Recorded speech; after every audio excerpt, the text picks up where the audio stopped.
Salam dostlar, yeni mukbang videoma hoş geldiniz. Bugünkü menümdə balıq, kartuşka kızartması, yanında garnitür olarak salat hazırladım.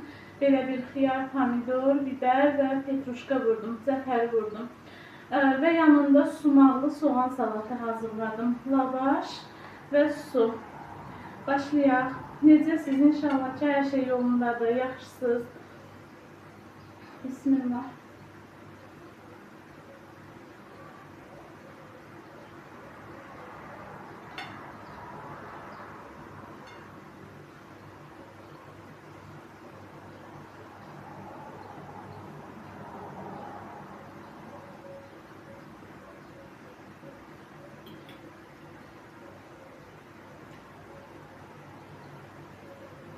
Kartuşka biraz sertti ama böyle sertliği seviyorum.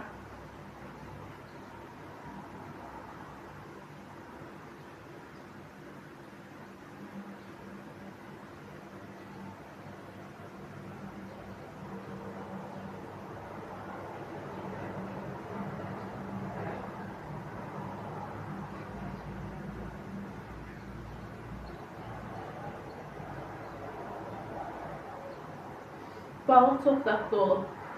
Balığı əslində belə videoda yemək çox təhlükəlidir. Çünki xırda qılçıqları olur. Yaxşı yemək lazımdır ki, çaşı boğazına takılmasın.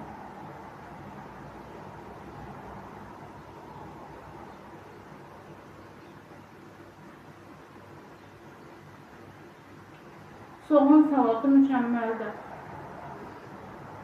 Mən ümumiyyətlə sumağı çox sevirəm. Həqiqətən hədsiz sevirəm sumağı. Və ona görə də bol-bol vurdum soğan salatına ki, geçənci olsundadır.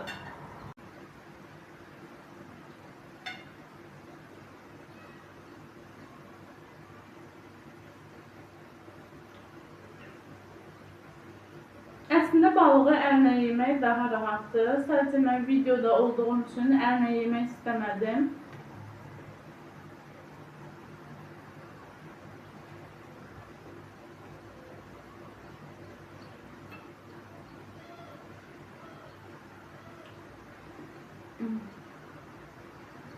Çoban salatı da qalmır.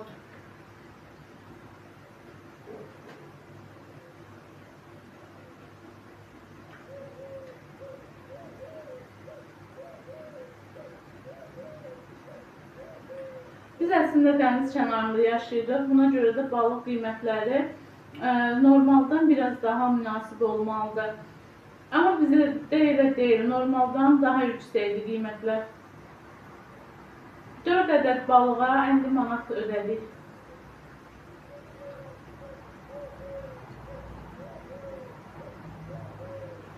Sahil kənarına gedəndə görürsünüz ki, hər kəsin əlində bir olta deyirlər, olta. Hər kəs balıq tutmaq üçün gözləyir.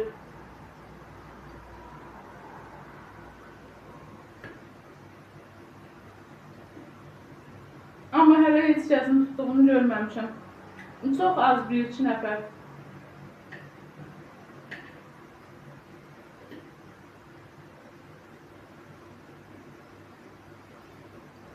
Bir dəfə yoldaşımla getmişdik sahilə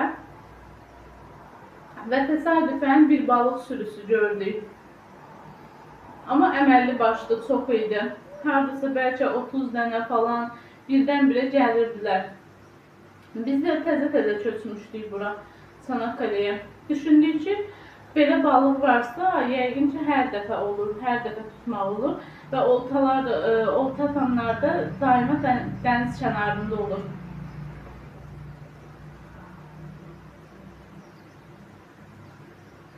Yoldaşım getdi, misina aldı, qarmaq aldı, yəni qarmaq aldı, sonra bir neçə başqa lavazımat aldı.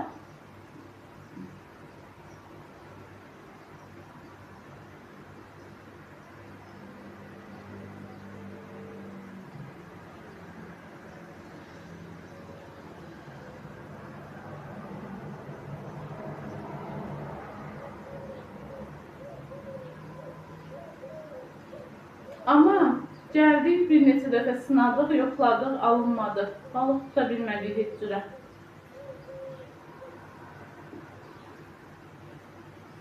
Və ümumiyyətlə dəniz kənarında balıq görmədik.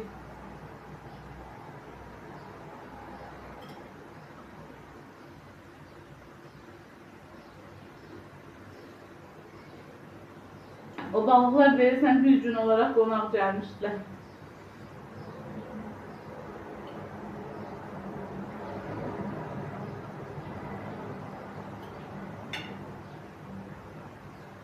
Amma belə ümumiyyətlə burada əsas məşğuliyyət, əsas yemək, yəni balıq məhsulları, dəniz məhsulları üzərindədir.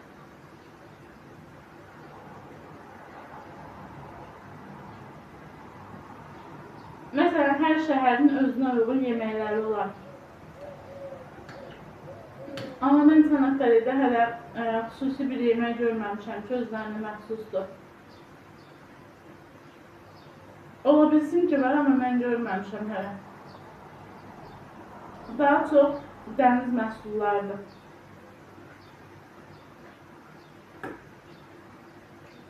Balıq, midye. Midye çox məşhurdur burada.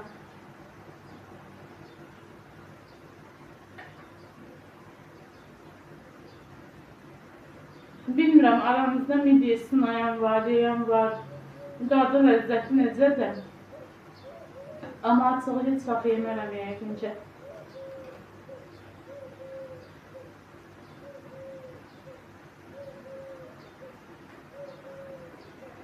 Belə mənim üçün bıçaq sırtı olan dadlar var. Necə yəni bıçaq sırtı? Yəni ortası yoxdur o dadların. Ya sınayaram, ya sınamaram. Və ya deyirəm ki, bunu heç vaxt sınamaram. Bunlardan biri midyedir. Biri kokoreç deyilən bir yeməkləri var. Şirin bağırsağıdır, səhv eləmirəmsə. Odur. Hər ikisi də dəniz kənarında var. Satılır yəni.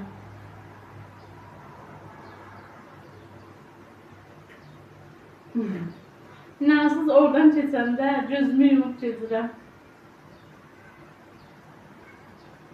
Amma mən bilirəm ki, bu dadların xüsusi belə fanatkarları var. Ona görə də bıçaq sırtı dadlar deyirəm. Biri də sushidir. Sushi yemişəm, 2 dəfə yemişəm. Amma hansını yemişəm? Qızardılmış sushi, pendirli sushi, bunları yeyə bilmişəm.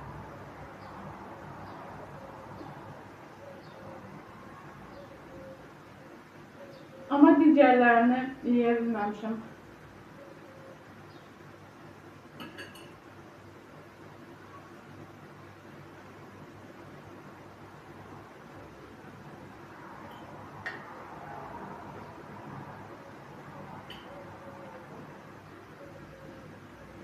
Yemək həqiqətən dadlanıb. Balığı həmişə biz evdə olanda, Azərbaycanda olanda tavada yağda qızardırdıq. Amma bura gələndən ancaq duxovkada qızardıram, sobada.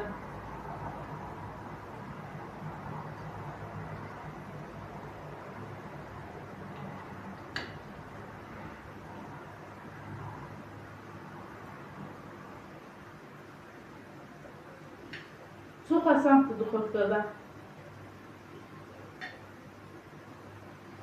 40 dəqiqəyə falan hazır olur. Və yağlı da olmur.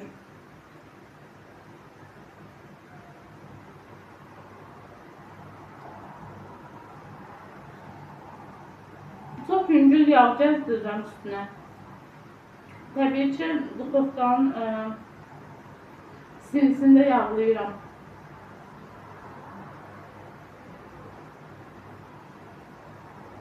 Və üstünə pul biber, duz, zövqə görə keçli otu da vururam, çox az.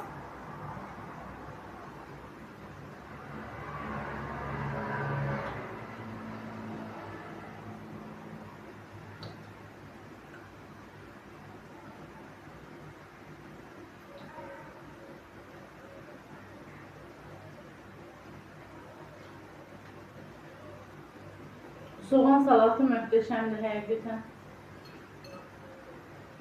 Bunu soğan sevməyənlər də hazırlasa çox dadlı olar. Soğanları halqa halqa incə doğrayıram.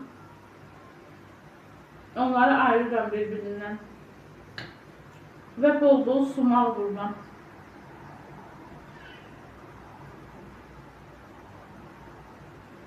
Çox az da duz.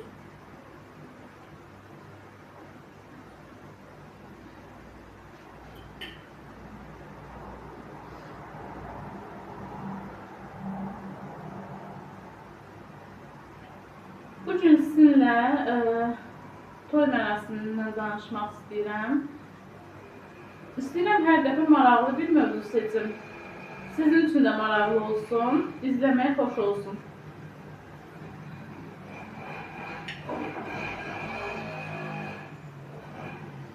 Necə oldu ki, toy eləmədən evləndik?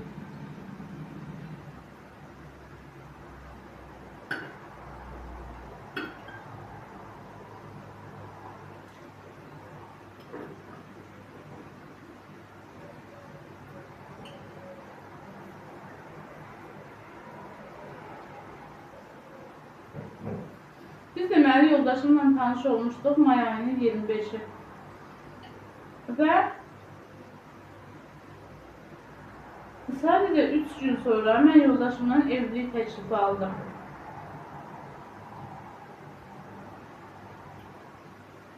Və özüm də gözləmirdim.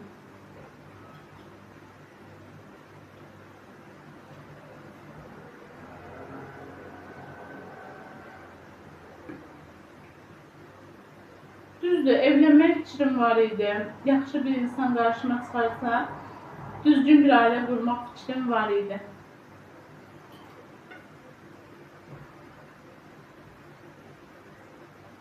Amma beləsi də çox ani oldu. Çünki bizdə yoldaşıma qədər ancaq qohumlar mənə kimlərsə göstərirdi, dost tanış göstərirdi. Və heç cür istəmirdim kimsə mənə evlənəcəyim insanı tapsın. Bilmirəm, indi çox insan mən Türkiyədə tanımışam və onlar istəyir ki, evlənəcəyi insanı kimsə tapsın, tanısın. Görücüsülük. Amma mən Azərbaycanda böyümüşəm, orada yaşamışam, işləmişəm və həmişə öz-özümə düşünürdüm ki, xeyr ola, mən özümü tanıya bilmirəm evlənəcəyim insanı, başqası məni tanıyacaq.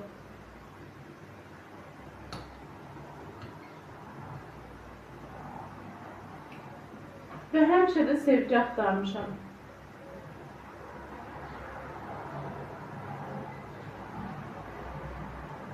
Sevdiyim insan olsun ki, mən ona dözə bilim, o mənə dözə bilsin. Səhvlərimizdə qırıb atmayaq.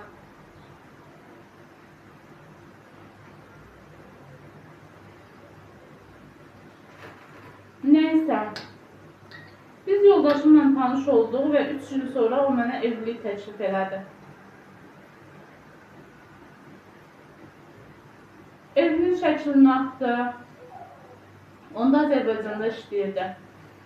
İşim dedi belə yaxşıdır, maşınım var.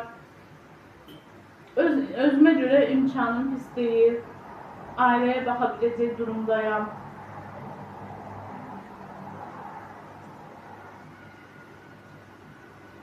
Və xoşuma gələn nə oldu orada? Bunların heç birini onun üçün ata-anası eləməyib, ancaq özü edib.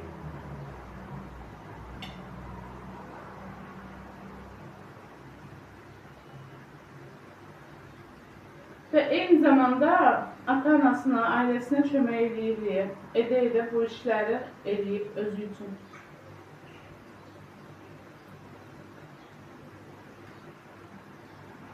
O mənim üçün bir plus oldu.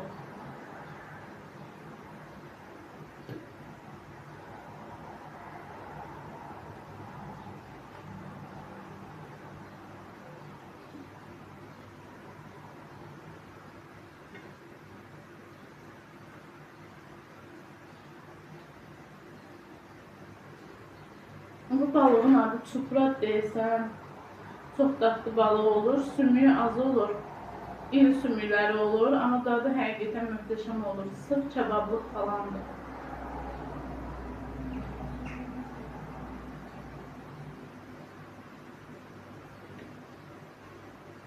ətli balıqdır.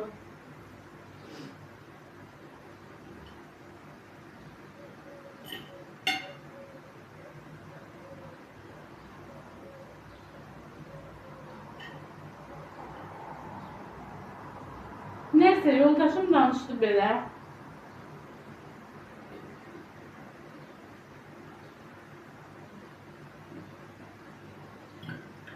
Mən də o dönəmlər işləyirəm Bakıda və idmanla məşğulam. Mən də tamam başqa bir xəyallarım, əlaqələrim.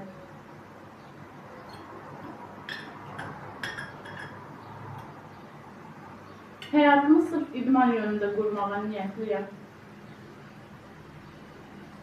Açıq yoldaşımla danışıram, amma bilmirəm olacaq, olmayacaq. Belə tam net deyildim. Evlilik təklifinə hələ bir cavab verə bilmədim.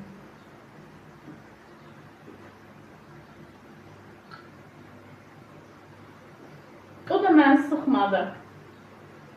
Yox, indi cavab verməlisən, nə eləməlisən, belə heç bir şey demədi.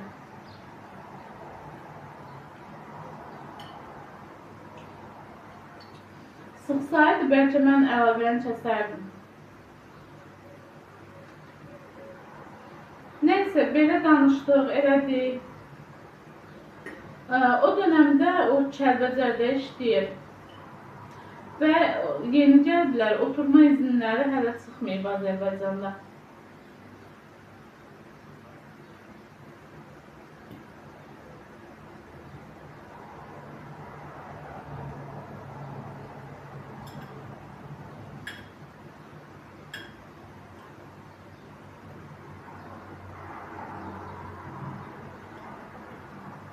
Oturma izinləri çıxmadığına görə də görüşə bilmirik.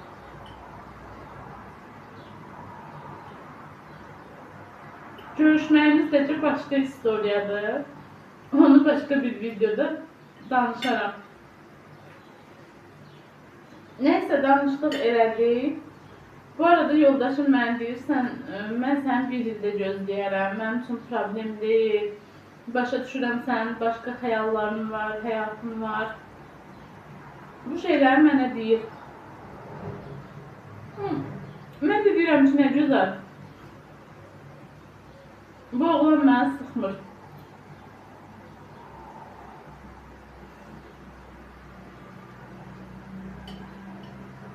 Mən də heç nə demirəm. Prosta belə davam edirik. Danışırıq, sadəcə telefonla danışırıq. Hələ görüşməmişik bir ay müddətində.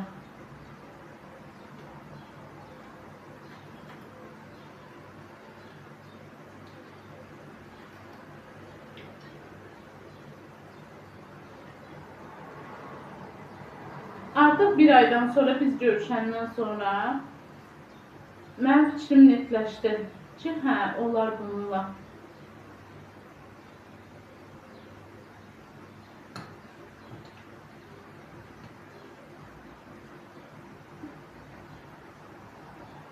Çünki qızlar, münasibət elə bir şeydir. Telefonla illərlə danış, görüntülü danış, saatlarla danış. Fərq eləmir. Üz-üzə gəldiyin bircə an kifayətdir. Ya sən razı olasan, ya sən imtina edəsən. Ki yox, bizdə alınmaz. Ya da razı olasan, deyəsən, hə, elə bu mənlikdir.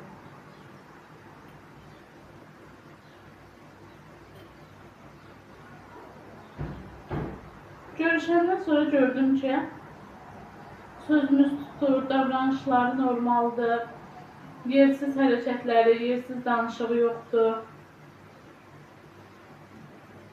Təbii ki, ondan sonra bir ayda danışdıq. Və biz qərar verdik ki, o gəlib mənim valideynlərimlə tanış olsun.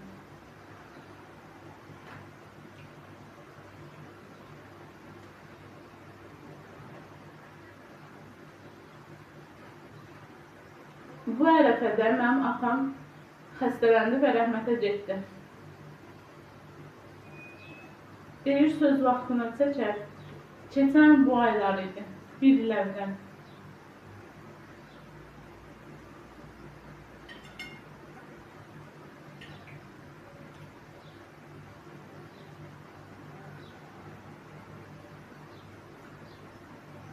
Və hər şey sanki yarım qaldı.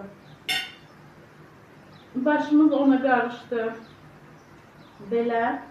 Amma sağ olsun, o məni sıxmadı, incitmədi, həmişə yanımda oldu.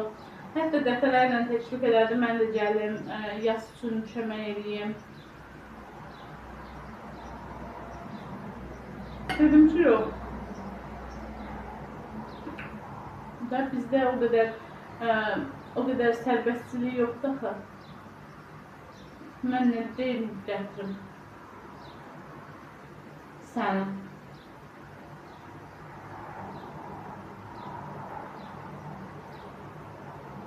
Neyse, atamın qırğı falan çıxdı. Ondan sonra anamla tanış olmaq üçün gəldi.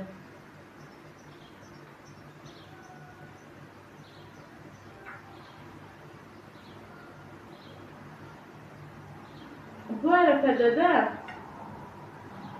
onların işi biraz problem yarandı. İşləri ilə idi ki, söhbət çıxmışdı ki, iş dayanır.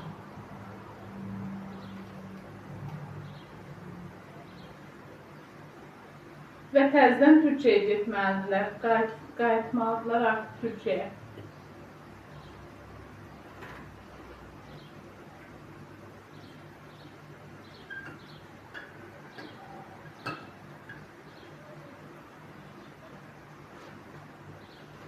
Neyse, anamla tanış oldu, ailemle tanış oldu.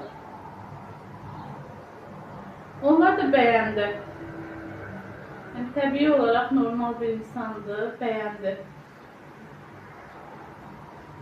Sözləri tutdu birbiriyle.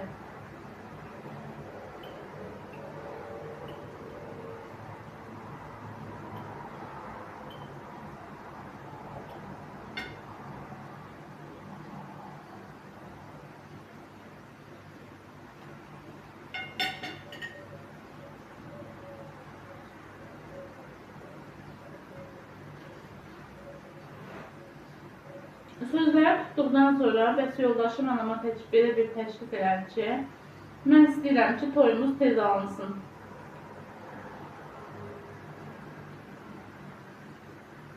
Bizdə də daha atamın qırxı çıxıb.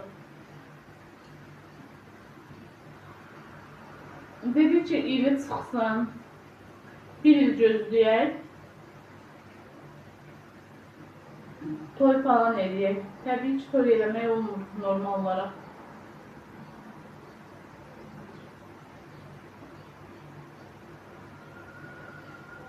Mənim üçün toy vacib deyil, dedi. Əgər Ləman üçün də vacib deyilsə, evlənək, dedi.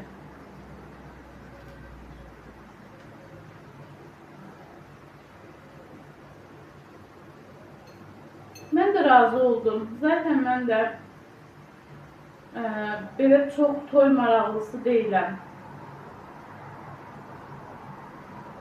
Uşaqlıqdan həmişə deyirdim ki, mən toy istəmirəm, mən toy eləməyəcəm və s. bu kimi sözlər. Və təsadüfən də yoldaşım da həmişə belə deyirmiş. Mən toy eləməyəcəm və s. bu kimi sözlər. Və təsadüfən də yoldaşım da həmişə belə deyirmiş. Allah'ın qisməti.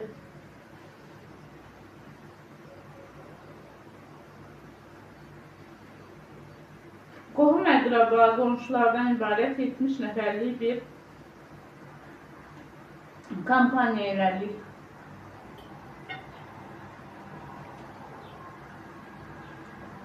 Təbii ki, musiqi yox, sırf musiqisiz.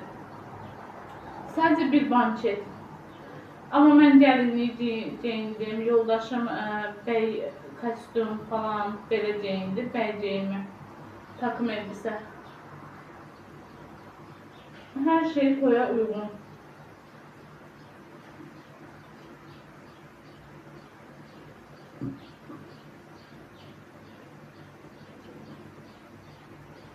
Qohum gətirdi. Qohumlarından gətirdi Türkiyədən.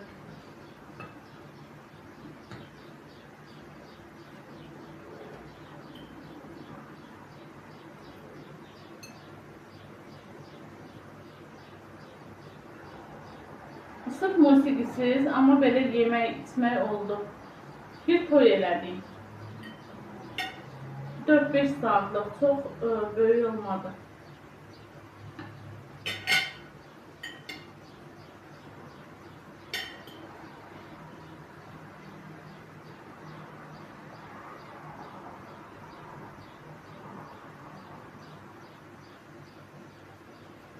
Təbii ki, bu arada bizdən küsənlər, pis söz deyənlər, qəlbimizi qıranlar çox oldu. Hamısı da qohum əqrabadan.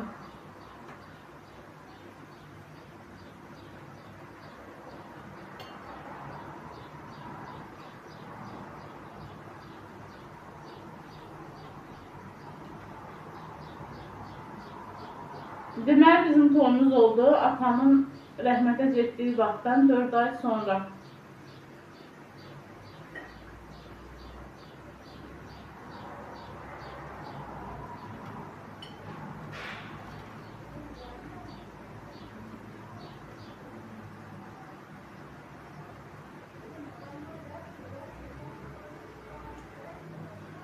Amma biz artıq fikir verməməyə başladıq. Çünki o qəlb qıran insanlar heç vaxt bizim günümüzdə yanımızda olmadı. Axtarıb nəyə ehtiyacın var demədi. Hər vaxtında atamızın yanında da olduq, köməyini elədik. Təbii ki, bu yaxınlardan da oldu, qohumlardan, əqrabalardan.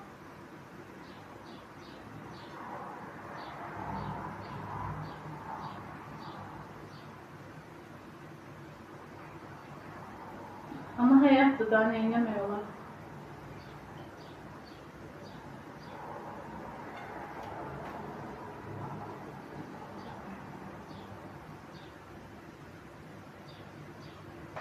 Hətta mənə dedilər ki, sən necə vağzalsız kötüzəysən. Biz onda Gəncədə ev tutmuşduq. Kəlbəcərdə yaşayış mümkün deyil. İcazə yoxdur. İcazə var Kəlbəcər vətəndaşları üçün, qeyri-vətəndaşlar üçün ev yoxdur orada daha doğrusu. Ona görə evi Gəncədən tutmuşduq, yoldaşıma yaxın olsun deyə.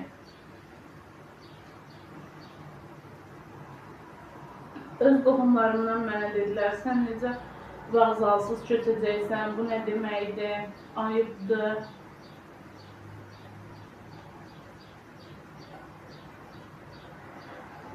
Dedim ki, hər vağzları ilə köçən xoşbəxt olsaydı,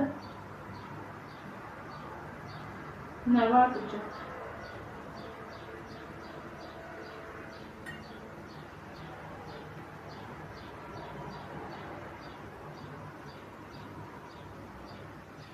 Bu tərəfdən də bizə baskı elədilər ki, bəs evin tək oğludur, anası da istəyən musiqi olsun, ən azından onlar oynasın. Dedi ki, yox, ehtiyac yoxdur.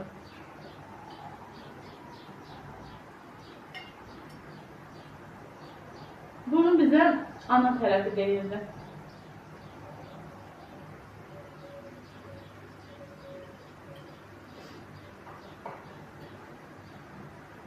Ana tərəfin hamısı yox, təbii ki, 1-2 nəfər.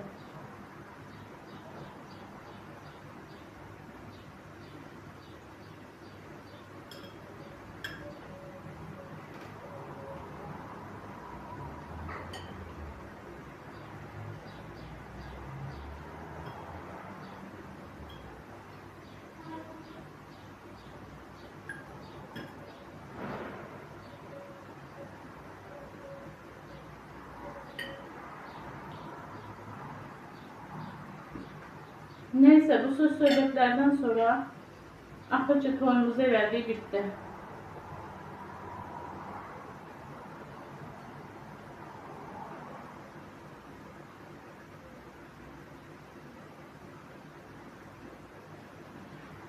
Ondan sonra gördülər fikir vermir. Bəzisi küstü, bəzisi danışmadı.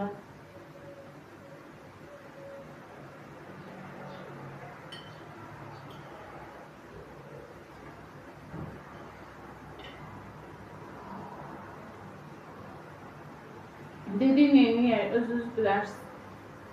Bizim qərarımız belədir.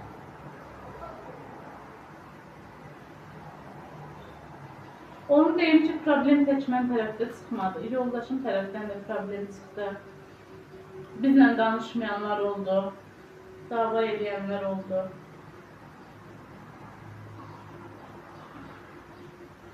Onlara da fikir vermədik. Vəziyyət budur. Bizim üçün toy vacib deyil dedik və sadə bir kampanya ilə, sadə bir banketlə səssiz-təmirsiz evləndik. Cəmi 70 nəfərlik bir adamla, qonaqla, sadəcə öz yaxınlarımız evləndik və şükür Allaha ki, hər şey yaxşıdır. Deyim ki, bizdə heç vaxt problem olmadı, heç vaxt nə bilim aramızda söz-söhbət olmadı, yalan demiş olaram. Təbii olaraq bütün ailələr kimi aramızda problemlər də oldu, söz-söhbətlər də oldu. Ama şükür Allah, hamısının öhdəsindən gəlirik. Bundan sonra da yəqin ki, belə olar, hər şey yaxşı olar.